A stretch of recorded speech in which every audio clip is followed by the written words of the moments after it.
우리 우아한 언니들, 오늘의 사연 소개 시작합니다. 시어머니 생신날 선물로 명품 가방을 사서 드린다는 남편의 말에 처음엔 흐뭇했습니다.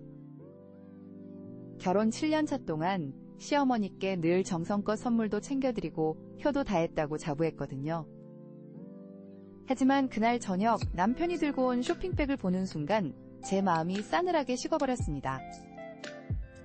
백화점 명품관에서 산 300만 원대 가방이었어요. 결혼하고 나서 제게는 한 번도 사주지 않았던 가격대의 선물이었거든요.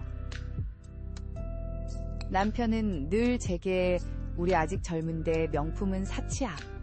그런 돈으로 차라리 아이들 교육비를 모으자 라고 했었는데, 시어머니께 효도하는 건 당연하고 또 기쁜 일이지만 저도 여자로서 예쁜 가방 한번 메어보고 싶은 마음이 없었을까요?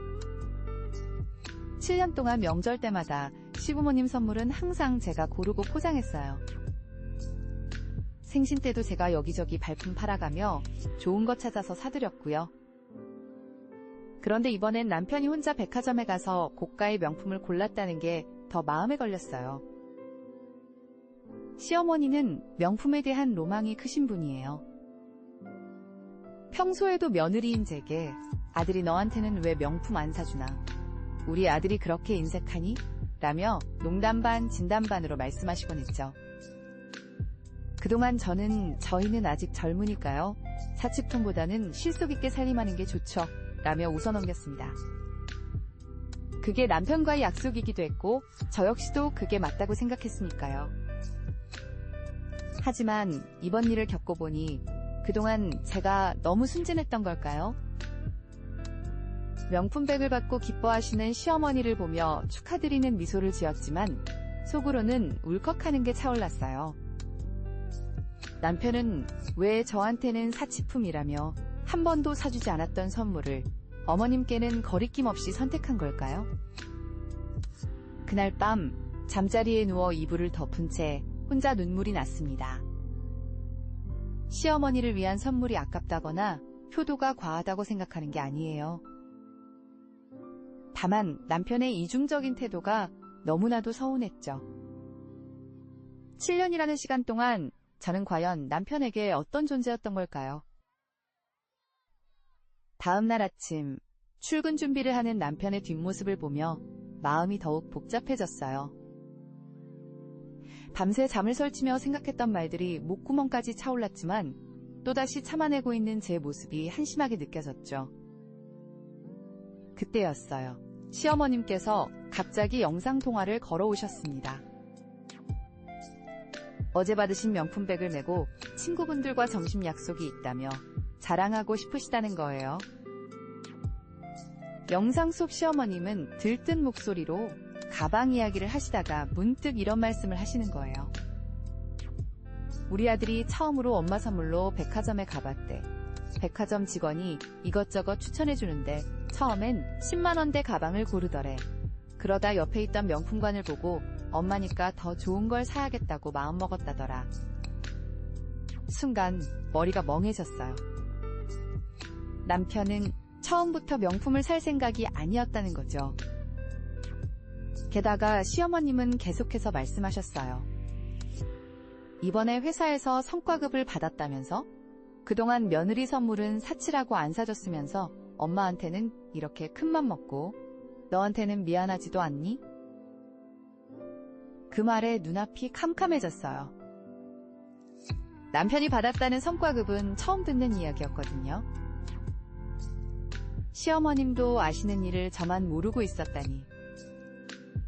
그제서야 최근 남편의 수상한 행동들이 떠올랐어요. 주말마다 개인적인 약속이 늘었다는 것, 핸드폰을 보다가도 제가 다가가면 화면을 바로 끄던 것, 갑자기 늘어난 야근. 무언가 이상한 낌새는 있었는데 제가 너무 믿고 싶었던 걸까요? 통화를 끊고 남편의 서랍장을 열어봤어요. 평소엔 절대 하지 않았을 행동이지만 이번만큼은 꼭 확인하고 싶었죠. 그리고 거기서 충격적인 것을 발견했습니다. 고급 레스토랑 영수증들, 그리고 낯선 여성의 이름이 적힌 선물 포장지. 바로 그때 등 뒤에서 현관문 열리는 소리가 들렸어요. 뭔가를 깜빡했다며 다시 돌아온 남편이었죠. 서랍장 앞에 선 저와 그 뒤에 서 있는 남편. 공기 중에 팽팽한 긴장감이 감돌았습니다. 서랍장에서 발견한 증거들을 손에 든 채 천천히 남편을 돌아봤어요. 남편의 얼굴이 순식간에 하얗게 변했죠. 떨리는 목소리로 한마디를 건넸습니다. 당신, 이게 다 무슨 일이에요? 남편은 한동안 아무 말도 못하고 서 있다가 결국 모든 걸 실토했어요. 회사 신입 여직원과 가까워지면서 은밀한 만남을 가져왔다는 거죠. 성과급을 받고도 숨겼던 것도 그 돈으로 바람을 피웠다는 게 들통날까봐. 두려웠기 때문이라고. 그 순간 7년이라는 세월이 무너지는 소리가 들리는 것 같았어요. 하지만 더 이상 눈물이 나지 않더라고요. 대신 차갑게 식은 제 마음이 느껴졌죠. 어머님께 명품백을 사드린 것도 당신의 죄책감 때문이었나요? 남편은 고개를 떨구었어요. 그제서야 모든 게 이해가 됐죠. 바람을 피우면서 느낀 죄책감을 어머님께 비싼 선물을 함으로써 덮으려 했던 거예요. 그날 저는 짐을 쌌어요. 시어머님께 전화드려서 모든 걸 말씀드렸죠. 놀랍게도 시어머님은 이렇게 말씀하셨어요. 이 가방 네가 가져가라. 내 아들이 저지른 잘못의 대가로는 너무 작지만 그래도 네게 돌아가야 할 거야. 시어머님의 그 말씀에 오히려 마음이 편해졌어요. 명품백 하나로 가려질 수 없는 배신이었지만 시어머님의 따뜻한 마음만은 진심으로 감사했거든요.